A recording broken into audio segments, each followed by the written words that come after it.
बोलो जयकारा बोल मेरे श्री गुरु महाराज की जय। सभी गुरुमुख प्रेमियों से सप्रेम जय सच्चिदानंद। वंदो चरण सरोज गुरु मुद मंगल आगार। जैसे वत नर होत हैं भवसागर से पार। गुरु जी के सुमिरन मात्र से नाशद विघ्न अनंत। तासे सर्वारंभ में ध्यावत हैं सब संत। महापुरुषों के बड़े उपकार हैं हम गुरुमुखों पर कि हमें इस कली काल में जलती हुई माया की आग से बचाए हुए अपने चरणों की छत्र छाया में बिठाए हुए हैं। जो भी गुरुमुख प्रेमी अपने सतगुरु के उपकारों का ये सिलसिला देखते हैं, नित्य प्रति ऐसा अवसर मिलता है गुरुमुखों को, प्रेमियों को देखने का कि किस प्रकार रात और दिन उपकार पर उपकार किए जा रहे हैं। जैसे कि गुरुमुख प्रेमियों ने इस वक्त श्री प्रयाग धाम में ऐसा शुभ अवसर प्राप्त किया है। अनेक अनेक गुरुमुख प्रेमी लगभग 1 महीने से श्री दरबार में आए हैं। कुछ एक 15 दिनों के लिए भी आए हैं, लेकिन श्री गुरु महाराज जी पूरा 1 महीना, पूरे 30 दिन यहाँ श्री प्रयाग धाम में विराजमान हो कर के आज ये जो पर्व है शुभ राज तिलक का, ये मना करके आज श्री अमरधाम चंबोर आश्रम की ओर कृपा करने वाले हैं। क्योंकि कल श्री दर्शन हाल में ये संदेश मिल गया था कि 10:30 बजे कल यानी आज 10 जून को, आज 10 जून के बारे में संदेश मिला था कल श्री दर्शन हाल में कि 10:30 बजे सुबह मुबारक दर्शन होंगे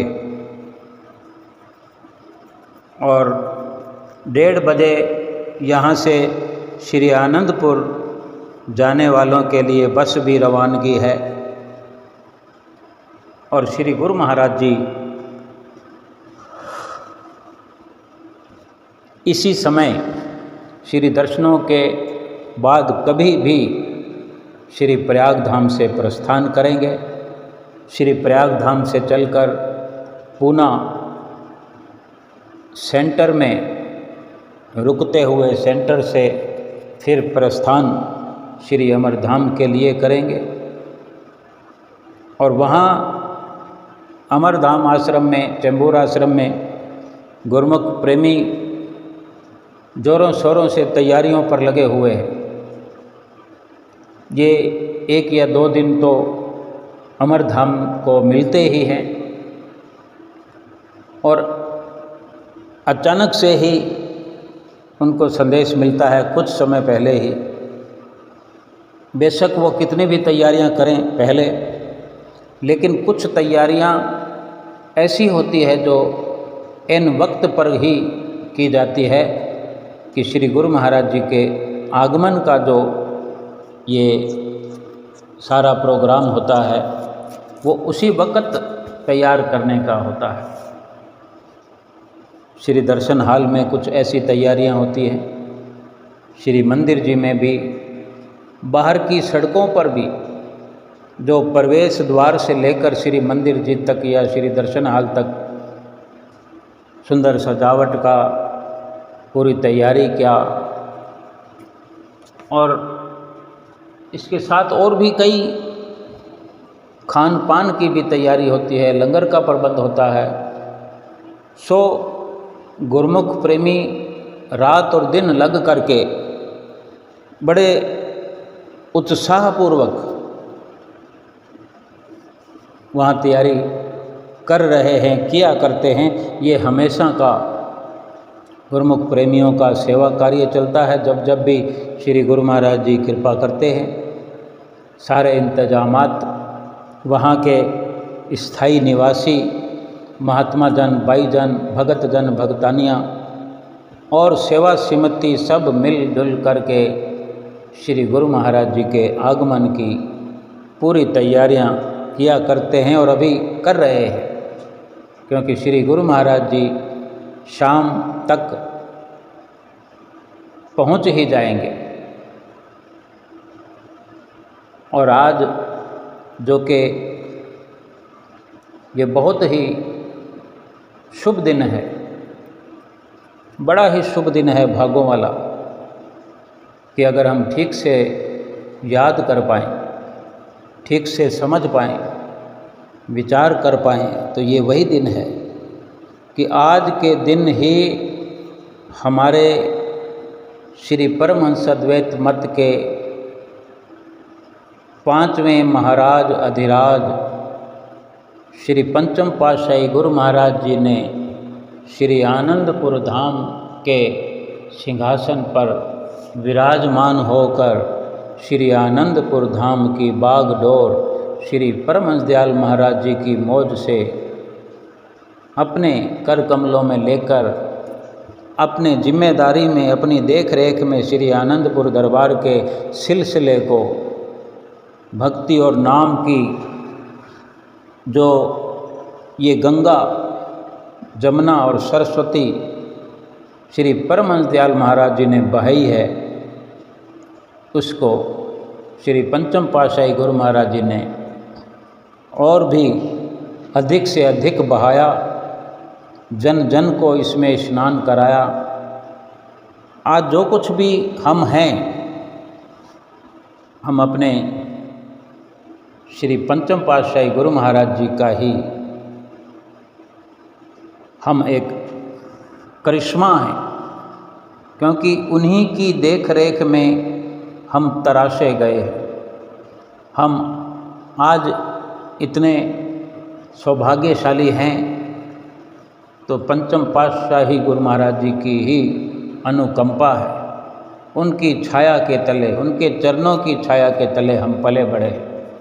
यूँ तो दुनिया में हर इंसान पल रहा है, फल रहा है, फूल रहा है, खा रहा है, पी रहा है, लेकिन गुरमुख जन अपने सतगुरु के बिना कुछ भी नहीं है।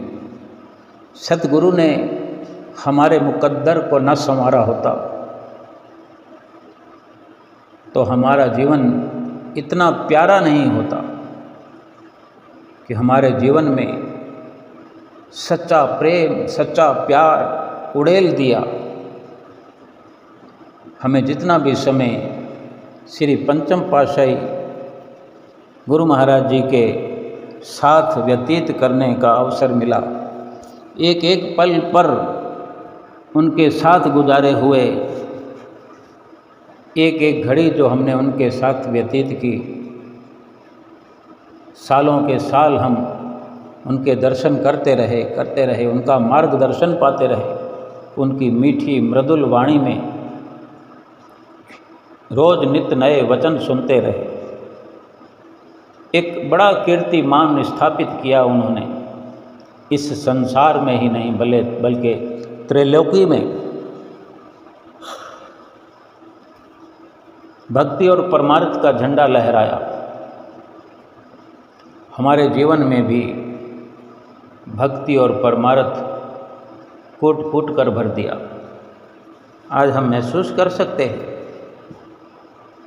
कि हम आज जो कुछ भी हैं, श्री परमहंस दयाल महाराज जी की मौज से, उनकी असीम कृपा से हम पंचम पातशाही गुरु महाराज जी के ही नन्हे फूल हैं। उन्हीं के बगीचे के हम छोटे छोटे फूल हैं, अनजान नादान बालक हैं। बेशक आज उसी बगीचे को हुजूर श्री गुरु महाराज जी बड़े प्यार से संभाल रहे हैं और हमें आगे से आगे नया जीवन प्रदान कर रहे हैं। लेकिन ये बगीचा हमारे श्री पंचम पातशाही गुरु महाराज जी ने हमारे इस जीवन में लगाया। हमको भक्ति और परमार्थ के बगीचे में एक फूल की तरह खिलाया और आज भी हम खिल रहे हैं, खिलाते हुए जीवन व्यतीत कर रहे हैं। और जब तक इस दुनिया में हमारा जीवन रहेगा, जो श्वास बाकी हैं वो भी हर पल हर घड़ी अपने इष्ट देव पंचम प्यारे का गुणगान करते रहेंगे। गुणगान करते हुए थकेंगे नहीं कभी, रुकेंगे नहीं कभी, क्योंकि ऐसा उपकार श्री पंचम पातशाही गुरु महाराज जी ने हमारे जीवन में कमाया है। हम भुला नहीं सकते उनके उपकारों को। और ये वही दिन है जिस दिन शुरुआत श्री आनंदपुर धाम की नगरी में 4 चांद लगाने की थी। आज के दिन ही 10 जून के दिन ही श्री गुरु महाराज जी जब सिंहासन पर विराजमान हुए, आपके मस्तक पर सुंदर सुंदर तिलक लगा करके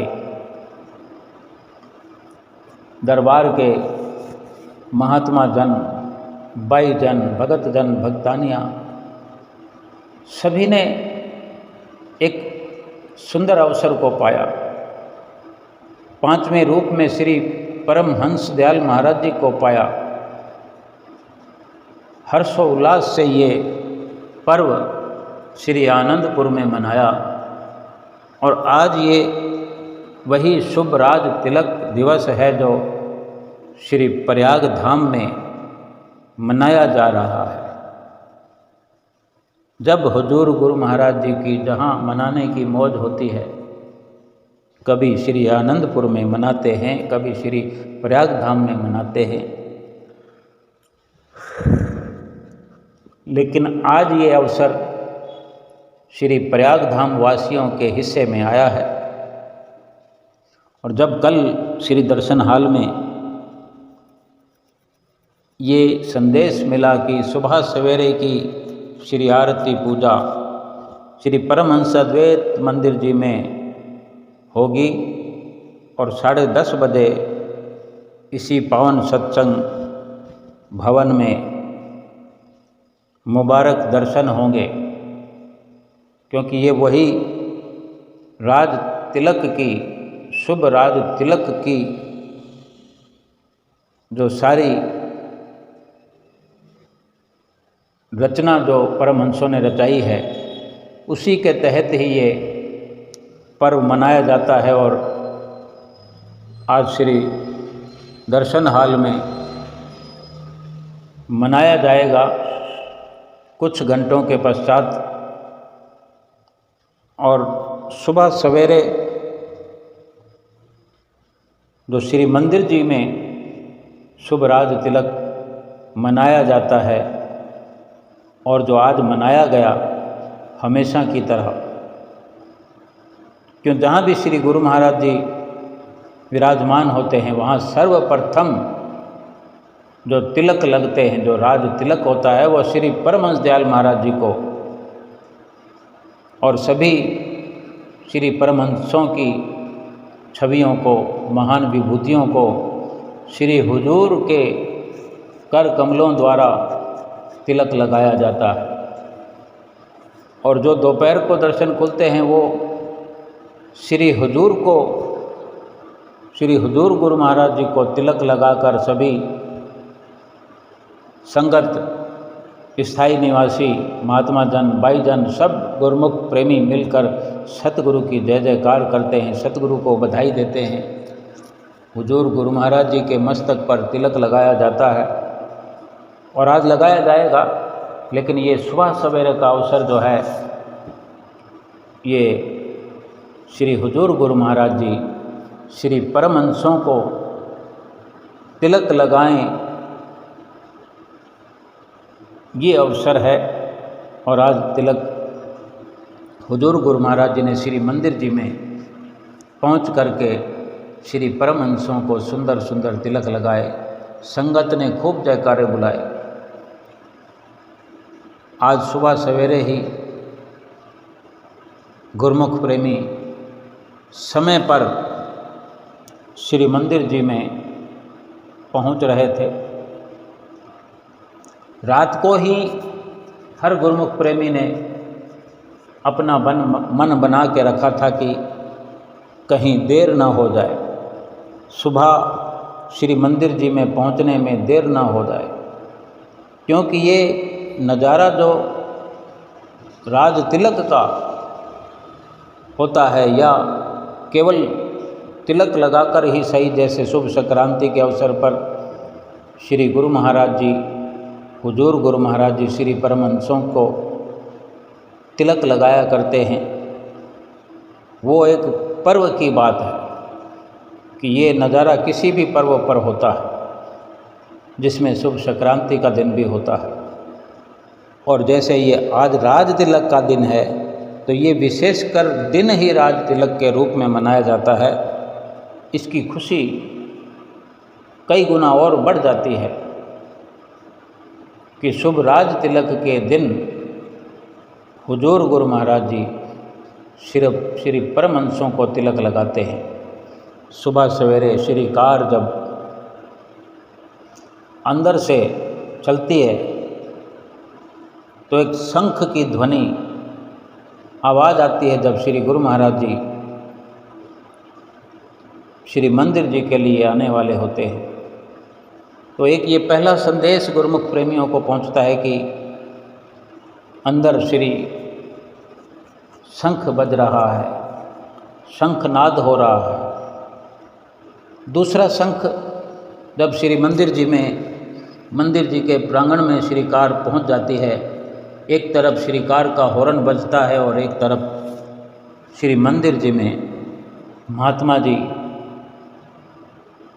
अपने ही मुख से शंखनाद करते हैं, शंख की ध्वनि को गुंजायमान करते हैं।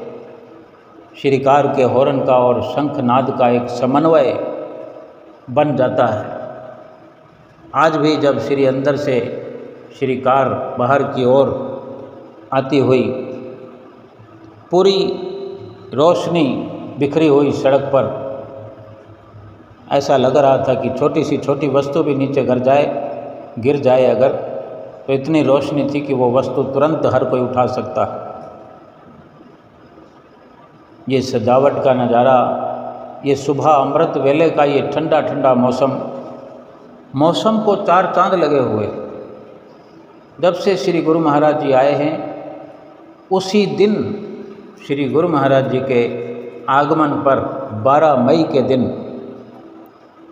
श्री गुरु महाराज जी के आने के थोड़ी देर बाद, तुरंत बाद इंद्रदेव ने थोड़ी देर के लिए खूब अच्छी वर्षा की, प्रयाग धाम को ठंडा ठार कर दिया और श्री गुरु महाराज जी सिंहासन पर विराजमान हुए। गुरुमुख प्रेमी अपने प्रीतम का दर्शन पाकर सब गुरुमुख प्रेमियों के दिल भी ठंडे ठार हो गए। बाहर का वातावरण भी ठंडा हो गया, भीतर का वातावरण भी ठंडा हो गया। चारों ओर खुशियों के नज़ारे देखने के लिए गुरुमुख प्रेमी बाहर से आने लगे। धीरे धीरे धीरे धीरे गुरुमुख प्रेमियों की संख्या बढ़ती हुई, एक से एक दिन बढ़ती हुई संख्या यहाँ के मौसम को देखकर, सतगुरु के दर्शनों को पाकर, उनके वचन को सुनकर, उनके हुक्मनामों को सुनकर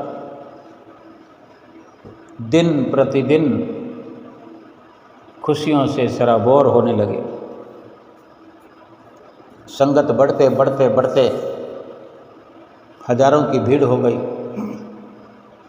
और 2 जून का भंडारा ग्रहण करके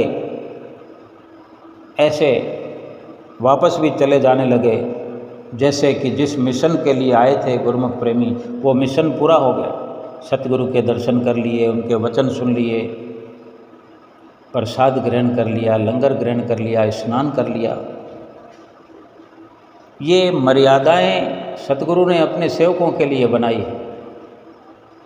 आओ दर्शन करो, 2 दिन रुको, फिर अपने गंतव्य को वापस चले जाओ। जो सेवा करने वाले हैं उनके लिए अवसर खास होते हैं कि आओ सेवा की तलब करो, सेवा की मांग करो, या जिसकी जैसी सेवाएं पहले से लगी चली आ रही हैं उनकी सेवा वहीं रहती है।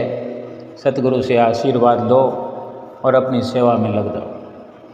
और इसी प्रकार गुरुमुख प्रेमी सेवा में लगे रहते हैं, अपना समय पूरा करते हैं और रोज़ नित्य प्रति दर्शनों का लाभ उठाते हैं। जैसा आज सुबह से ही गुरुमुख प्रेमी श्री आरती से कुछ पहले ही सड़क पर, हालांकि संगत जा चुकी है अपने घरों को, लेकिन फिर भी आसपास के गुरुमुख प्रेमी उरली पूना और नज़दीक के जो भी पूना के अंदर रहने वाले, आसपास गाँव में रहने वाले भी हैं, उनके अपने अपने अलग तरह के बिजनेस हैं, और आसपास की कॉलोनियों में रहने वाले गुरुमुख प्रेमी ये सभी लाभ उठा रहे थे और ऐसा लाभ सदा उठाया करते हैं।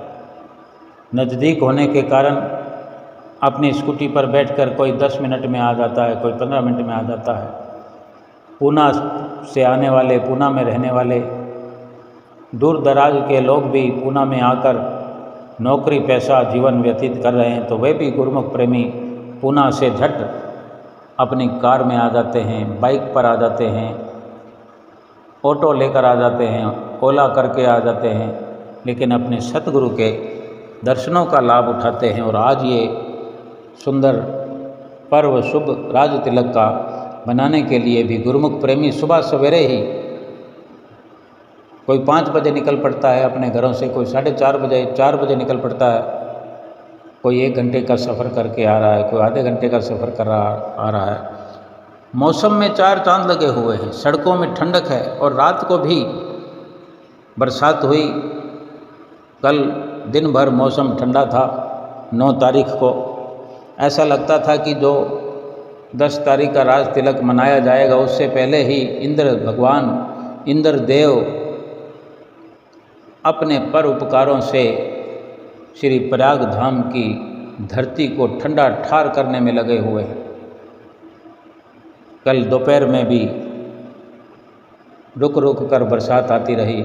श्री आरती पूजा का समय जो था शाम को, तब श्री आरती पूजा से पहले ही बूंदाबांदी शुरू थी। दर्शनों के समय भी थोड़ा बहुत बीच बीच में रुकावट हो जाती है। श्री आरती पूजा के समय ठीक बारिश हुई। श्री आरती पूजा से निकलने वाले गुरुमुख देख रहे थे कि हम आरती में थे, उस वक़्त बाहर बारिश हो रही थी। जब बाहर निकले तो थोड़ी बूंदाबांदी थी। गुरुमुख प्रेमी लंगर में पहुंच गए आसानी से, लंगर ग्रहण किया, दूध वगैरह ले करके, यानी थोड़ी देर के पश्चात फिर एक बार तेज से बारिश हुई। जब तक अनेक गुरुमुख प्रेमी लंगर ग्रहण कर अपने कमरों में जा चुके थे। इस प्रकार 1, 2, 3 दौर में बरसात होती रही। सड़कें तरबतर हो गई। सभी के लिए ये ठंडा ठंडा अवसर हो गया। बड़ी मुश्किल से पंखा थोड़ी देर ही चला पाए। बीच रात में अनेक गुरुमुख प्रेमियों को पंखा बंद करना पड़ा, जबकि ये जून का महीना है। अभी जून की 10 तारीख है। ऐसा भी लगता है कि श्री गुरु महाराज जी जब से आए हैं, श्री प्रयाग धाम को ठंडा ठंडा कर दिया है। सबको दर्शन दे करके सबका दिल भी ठंडा ठंडा कर दिया है। महापुरुषों की संगत बड़ी लाभ वाली होती है। जब श्री गुरु महाराज जी श्री कार में विराजमान होकर बाहर आने लगे हवेली से, तो गुरुमुख प्रेमियों की बाहर इंतज़ार करने वालों की दर्शनों के लिए कुछ हल्की फुल्की लाइन लगी हुई थी, क्योंकि संगत तो अभी नहीं है, बस केवल नज़दीक वाले ही समय पर आ जाते हैं और दर्शन करके आरती पूजा करके चले जाते हैं। और आज ये चूँकि इस माह का 30वां दिन है और ये पर्व है, इसके पश्चात श्री गुरु महाराज जी जाने वाले हैं, तो शायद थोड़ी भीड़ दर्शन हाल में हो जाए। और अभी श्री मंदिर जी में सुबह इतनी भीड़ नहीं थी। गुरुमुख प्रेमियों ने श्री कार में सतगुरु का दर्शन पाया। श्री गुरु महाराज जी ने आशीर्वाद देते देते श्री कार आगे बढ़ती चली गई। श्री मंदिर जी में प्रवेश हुआ और शंख बजता हुआ और श्री गुरु महाराज जी श्री कार से बाहर कृपा करते हुए श्री मंदिर जी में पीछे के रास्ते प्रवेश कर रहे थे और श्री वेदी में कृपा फरमाई और श्री परमहंसों के मस्तक पर तिलक लगाने का ये सिलसिला शुरू हुआ। नीचे 2 बड़ी चौकियाँ लंबी, जिस पर चरण रख कर श्री गुरु महाराज जी श्री परमहंसों को तिलक करते हैं। सबसे पहले श्री प्रथम पातशाही गुरु महाराज जी को सुंदर तिलक लगाया, चरणों में तिलक लगाया, पुष्प अर्पित किए और जयकारे लगते रहे। एक एक करके सभी श्री परमहंसों के शुभ मस्तक भाल पर सुंदर सुंदर केसर का तिलक लगा करके नतमस्तक होते रहे हमारे हुजूर श्री गुरु महाराज जी। सबका आशीर्वाद प्राप्त करते रहे और श्री आरती कर कमलों में लेकर श्री आरती फिराई और साथ ही चौकी वाले सिंहासन पर आप विराजमान हो गए। सर्वप्रथम सभी गुरुमुख प्रेमियों को चुन चुन करके आशीर्वाद देते रहे। ये नज़ारा, ये दुर्लभ, अवर्णनीय, जिसका वर्णन कोई नहीं कर सकता। देख देख कर बस बलिहार जाने का जज्बा हर गुरुमुख प्रेमी के अंदर बना रहता है कि किस कदर हमारे श्री परमहंसों ने मर्यादा में रहकर मर्यादा पुरुषोत्तम श्री राम का आदर्श निभाया, आदर्श बनाया। भगवान श्री कृष्ण का सा आदर्श स्थापित किया कि गुरुमुख प्रेमियों के जीवन में अमृत घोल दिया। श्री गुरु महाराज जी चौकी पर विराजमान होकर सबको आशीर्वाद देने लगे। सुंदर सुंदर गुलदस्ते भेंटा किए, जिनमें श्री गुरु महाराज जी के इस शुभ राज तिलक के अवसर पर बधाई संदेश लिखे हुए थे। श्री गुरु महाराज जी ने सभी के चरणार बिंदों में शुभ राज तिलक मुबारक का संदेश देते हुए, माथा टेकते हुए आरती फिरा करके चौकी पर विराजमान हुए और सबको आशीर्वाद प्रदान करने लगे। गुरुमुख प्रेमी भी अपने प्रीतम के साथ ये नज़ारा देख करके कृत्य हो रहे थे, दिल बांग बांग हो रहा था। और सत्संग भी हुआ सुबह सवेरे अमृत वेले का। श्री पंचम पातशाही गुरु महाराज जी की लीलाओं का गान और श्री गुरु महाराज जी के हर उपकारों में से, अनेक अनेक उपकारों में से कुछ एक उपकार याद दिलाए गए। और ये एक श्री दरबार की परंपरा रही है कि हमारे परमहंसों ने हर लम्हा, हर घड़ी, हर पल, हर मिनट अपने गुरुमुख प्रेमियों के लिए, अपने सेवकों के लिए हर वो संभव प्रयास किया कि हम सुख सुविधा पूर्वक आजीवन भक्ति का सच्चा लाभ प्राप्त कर रहे हैं और करते रहे। महापुरुषों का तो मिशन ही एक ही होता है।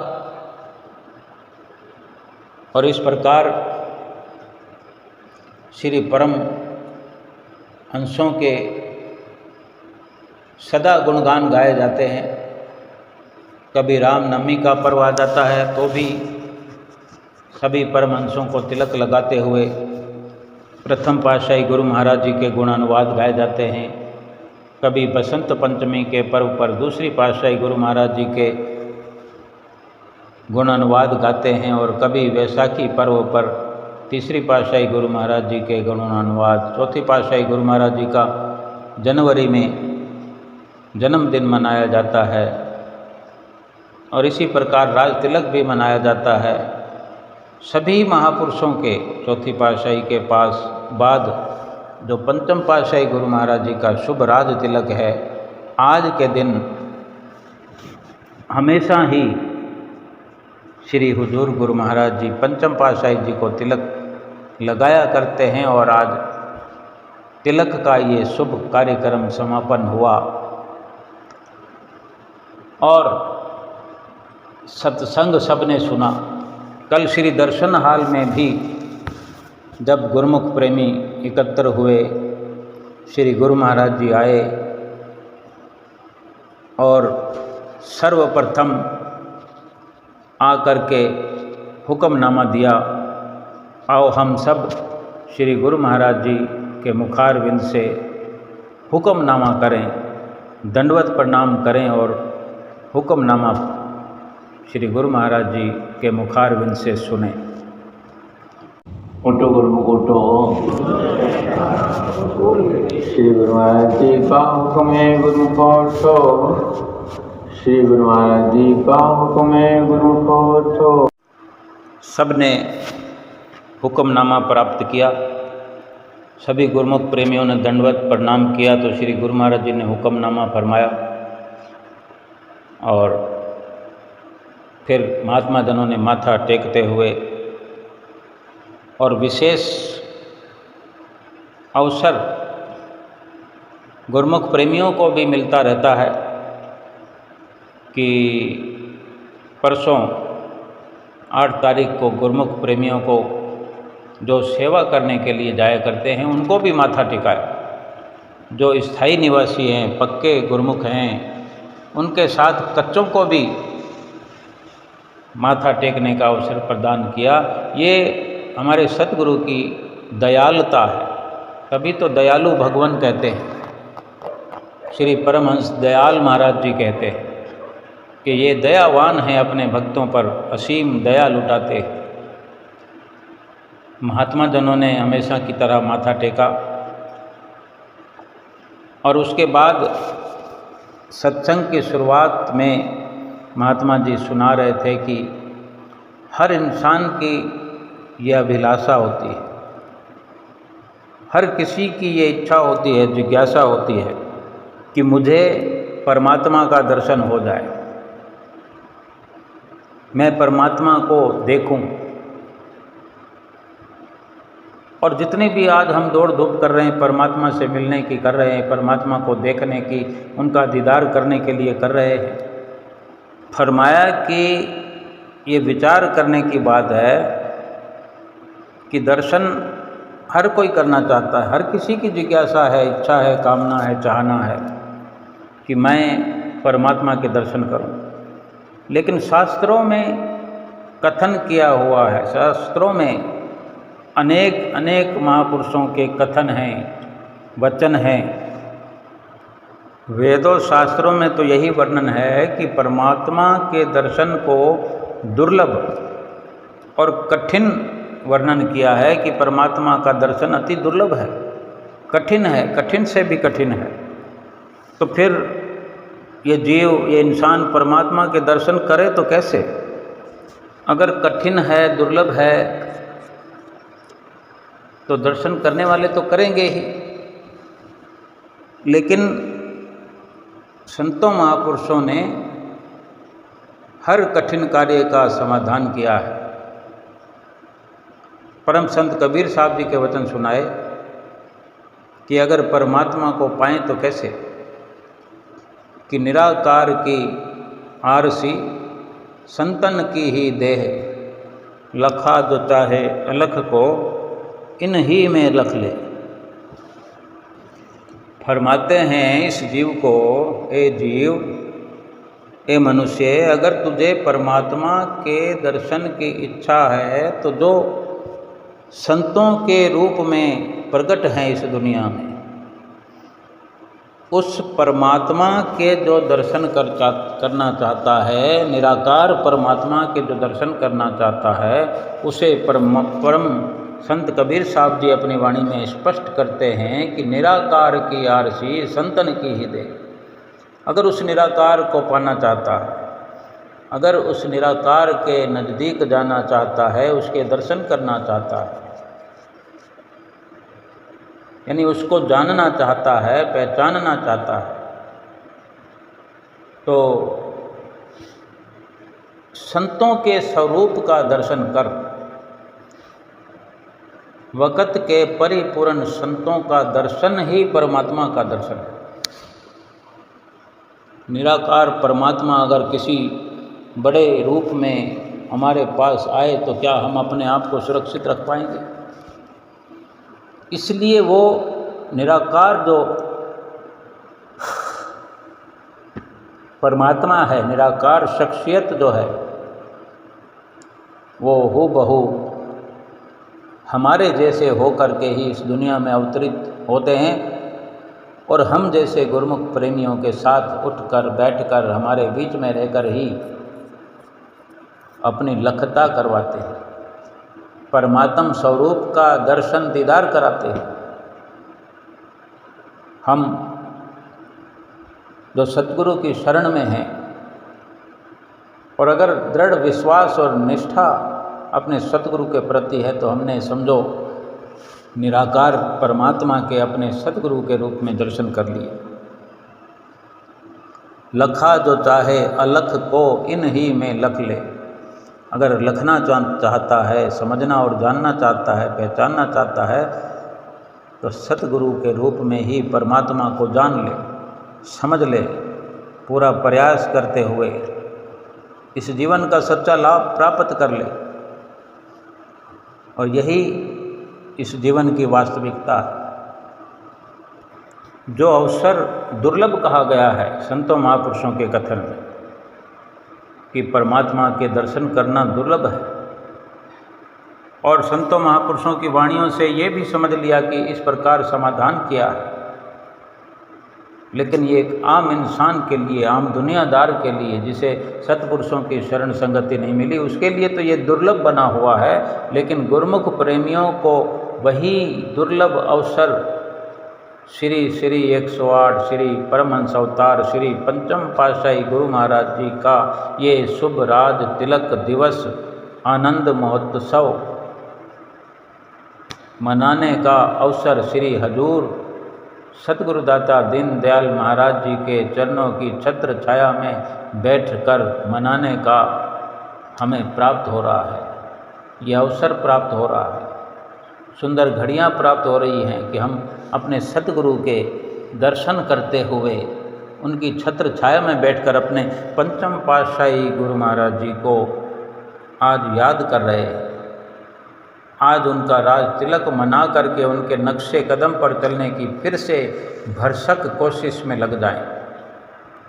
फरमाया कि हर गुरुमुख प्रेमी जानता है, हर सेवक जानते हैं कि हमारे श्री पंचम पातशाही गुरु महाराज जी के मुखारविंद से, उनकी मुख वाणी से सदा सदा प्यार झलकता था, प्रेम झलकता था, मुस्कुराहट देखने का हमें हर वक्त अवसर प्राप्त होता। जब भी दर्शन करते थे श्री गुरु महाराज जी मुस्कुरा कर आशीर्वाद देते थे।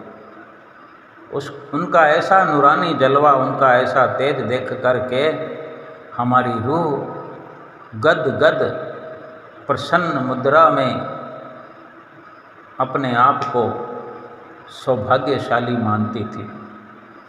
ये दुर्लभ अवसर गुरुमुख प्रेमियों को सहज में ही प्राप्त हुआ है। जैसे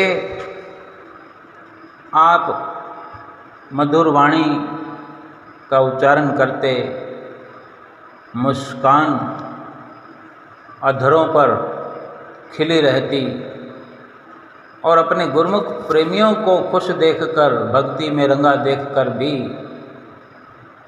आप मुस्करा उठते। अनेक बार इस प्रकार मुस्करा दिया करते थे और कभी कभी तो उन्हें अपनी मुस्कान को छिपाने के लिए मुख पर रुमाल लगाना पड़ता था। रुमाल लगा कर के मुस्कराते थे, हंसते थे और ऐसी देखकर मुस्कान आपकी गुरुमुख प्रेमी बलिहार जाते। एक बार नहीं, बार बार बलिहार जाते।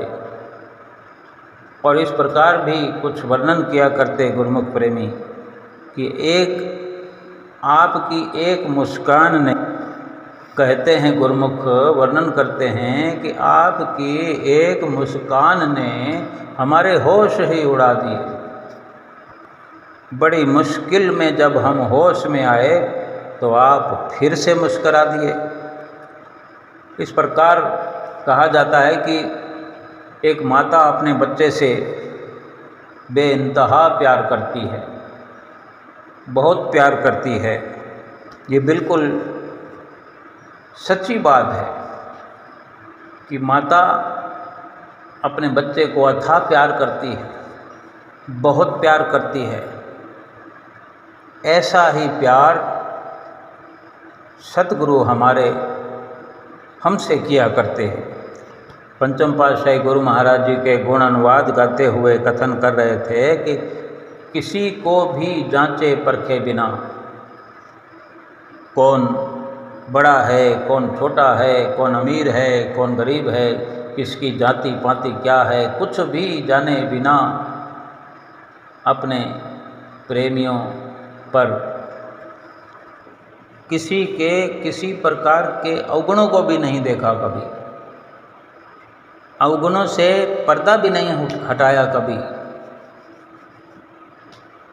हर किसी की संभाल की, हर किसी की परवाह की, हर किसी पर अपना प्यार लुटाया, हर किसी को स्नेह करके अपना बना लिया हो। श्री पंचम पातशाही गुरु महाराज जी के ये वचन सुनाए जा रहे थे। एक एक गुरुमुख प्रेमी के जीवन में खुशियाँ भर दी, हर किसी के जीवन को संवार दिया। ऐसा पंचम पातशाही गुरु महाराज जी का गुरुमुख प्रेमियों के प्रति निष्काम प्यार अतुलनीय है, अकथनीय है और अवर्णनीय है।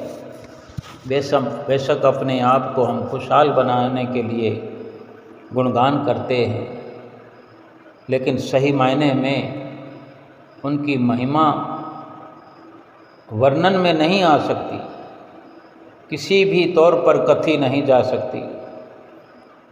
सतगुरु का प्यार किसी भी प्यार के साथ तोला नहीं जा सकता, अतुलनीय है, वर्णन नहीं किया जा सकता, अकथनीय है, अवर्णनीय है और अतुलनीय है।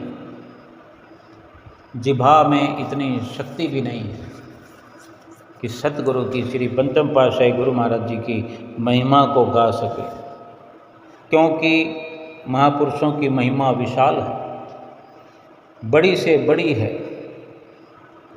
जो महिमा गाते हैं वो अपने आप को पवित्र करते हैं, अपनी जिह्वा को पवित्र करते हैं, अपने मन को पवित्र करते हैं, अपने दिल के शीशे को साफ करते हैं, अपने हृदय को साफ करते हैं, पाक साफ हो जाते हैं।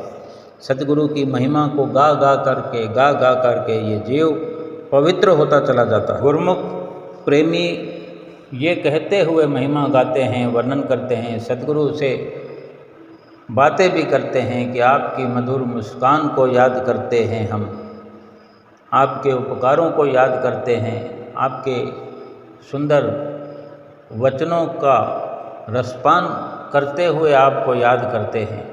यानी अपने प्रीतम की याद गुरुमुख प्रेमियों के दिलों में हर दम बसी रहती है। पंचम पातशाही गुरु महाराज जी ने हमारे साथ ये किया, पंचम पातशाही गुरु महाराज ने ये लीला रचाई, ये रचना रचाई। जो गुरुमुख प्रेमी घर से सोच कर आया करते दर्शन करने के लिए, तो वो श्री पंचम पातशाही गुरु महाराज जी के सामने वो साकार हुआ करती थी।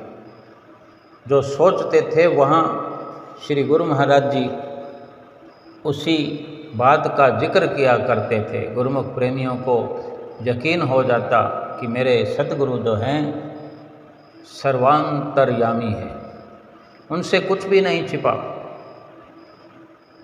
हमारी हर कार्रवाई पर नज़र रखे हुए हैं, लेकिन गुणों का हर वक़्त उनकी ओर से बखान होता है। अवगुणों को कभी देखने का हमारे श्री परमहंसों ने कभी भी कोई कार्य नहीं किया। हमारे अवगुणों से कभी पर्दा नहीं हटाया, बल्कि ढके हुए पर्दे के अंदर ही अंदर हमारे अवगुणों को मिटाते रहे, हमें अवगुणों से खाली करते रहे।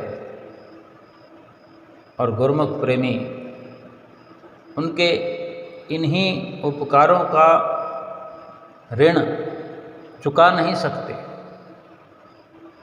ये सतगुरु के पंचम पातशाही गुरु महाराज जी के उपकार ही हैं जो आज हम अपने श्री परमहंसों का दर्शन कर रहे हैं। उनके समय समय पर किसी न किसी पर्व के रूप में उनके शुभ दिनों को मना रहे हैं, अपने जीवन में 4 चांद लगा रहे हैं। क्या कोई वर्णन कर सकता है एक सेवक और स्वामी के प्रेम का? क्या कोई कथनी कथ सकता है भक्त और भगवान के बीच में जो सच्चा प्रेम होता है, उसका वर्णन कौन कर सकता है? ये हमारे श्री परमहंस दयाल महाराज जी की असीम कृपा है कि हमें पंचम पातशाही गुरु महाराज जी का इतना अथाह प्रेम प्राप्त हुआ, प्यार प्राप्त हुआ, दुलार प्राप्त हुआ। वास्तव में उनकी महिमा अकथनीय है। केवल हम अपने आप को पवित्र बनाते हैं अगर सतगुरु की महिमा का गायन करते हैं, चाहे शब्द बोल करके करते हों, चाहे शब्द का सुमरण करके करते हों। लेकिन ये सब एक प्रेमी के लिए सौभाग्य का अवसर है, ये दुर्लभ अवसर है जो श्री परमहंस दयाल महाराज जी के आशीर्वादों से हमें प्राप्त हुआ करता है, हो रहा है। प्रेमी गुरुमुख अपने पंचम रूप गुरु महाराज जी को याद करते हुए फूले नहीं समाते। बेशक उनकी याद बनाती है, विचलित होते हैं, लेकिन अपने सामने हुजूर छठी पातशाही गुरु महाराज जी को देख करके बहुत बड़ी राहत मिलती है, क्योंकि हमारे हुजूर गुरु महाराज जी ने हर किसी को एहसास कराया है कि हम कोई अलग नहीं है पंचम रूप से। सब कुछ छठे रूप में हमें पंचम पातशाही जी ने दर्शाया है, वही प्यार दिखाया है, वही दुलार दिखाया है। हुजूर गुरु महाराज जी हमें उसी प्रकार से प्यार करते हैं, उसी प्रकार से स्नेह करते हैं जैसे पंचम पातशाही गुरु महाराज जी अपने समय में हम गुरुमुख प्रेमियों को किया करते थे। इसलिए ये बात यकीनन हो जाती है कि संसार में सतगुरु के अलावा कोई भी प्यार करने वाला नहीं है। माता से भी कहीं अधिक गुना प्यार सतगुरु हमसे करते हैं। हम चाहे जितना भी गुणगान गा लें, जितना भी तारीफ़ कर लें, लेकिन उनके इन उपकारों का बदला नहीं चुकाया जा सकता। किसी भी प्रकार से हम अपने सतगुरु के ऋण से उत्तीर्ण नहीं हो सकते, कभी उनका कर्ज उतार नहीं सकते। जैसे माता पिता के उपकारों का, माता पिता का कर्ज कोई नहीं उतार पाया आज तक, ऐसे ही कई गुना उपकार सतगुरु के हम पर हैं, जो कभी हम उनके एहसानों का बदला चुका ही नहीं सकते। ये उनकी असीम कृपा, आशीर्वाद और भक्ति का हमें पाठ पढ़ा करके, भक्ति की राह पर चला करके, भक्ति के जो मूल रूप से लाभ हैं वो सतगुरु की शरण में आकर ही प्राप्त होते हैं। सतगुरु के सानिध्य में रहकर ही ये जीव अपने जीवन की असली कमाई को समझ सकता है और असली लक्ष्य तक पहुंच सकता है, अपना लक्ष्य हासिल कर सकता है। जो गुरुमुख प्रेमी सेवा करते हैं श्री दरबार की, पांचों नियमों की पालना में श्री आरती पूजा दोनों समय की जरूरी है, सत्संग भी जरूरी है, दर्शन भी जरूरी है और 2 घंटे भजन अभ्यास भी जरूरी है। अनेक बार हमारे हुजूर गुरु महाराज जी ने फरमाया है कि 2 घंटे सुमरन तो हर किसी के लिए करना अनिवार्य है। जाने कौन सा एक इशारा हर वक्त करते हैं, क्या इशारा कर रहे हैं कि हमें समझ जाना चाहिए। सतगुरु के दर्शनों का पूरा लाभ उठाना चाहिए।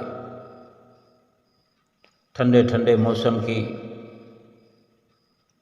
और सतगुरु के सुंदर वचनों की, सत्संग की सभी गुरुमुख प्रेमियों को लाखों लाख बधाई हो, बधाई हो, बधाई हो।